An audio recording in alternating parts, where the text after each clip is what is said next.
tempatnya pelatihan manajemen usaha di tempatnya di Tuna nih teman-teman. Dan di sini juga udah ada Ibu Nurul ya dari klub, dan juga di sini ada pelatihannya itu dibina oleh Kapo ya. Nah, Kapo dari ketua kelompok UD Tuna. Nah, yuk teman-teman.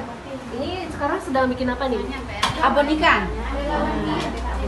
Yang resepnya itu langsung dari Bu Po. Ada spesialnya, nanti kita bisa tanya Bu Po nih. Nah, Bu Po ini kayak mana nih? Udah berapa yang aslinya masaknya udah berapa persen nih? Udah baru 3%. Habil? Nah, untuk kegiatannya ini tadi kegiatannya seperti apa nih? Ini kita kan pelatihan yang dibuat oleh Aceh Besar, kemudian bekerja sama dengan BPD di Aceh. Juga mereka membuat pelatihan di tempat kita UB Tuna.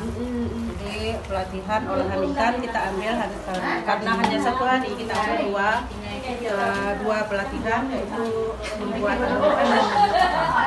Jadi ini abon ikan dulu ya? Ya, abon ikan dulu, nanti di siang kita lanjutkan dengan agak ikan. Nah, begitu teman-teman.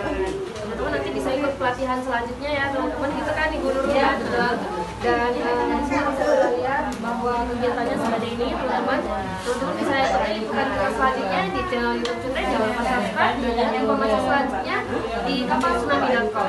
Sampai jumpa.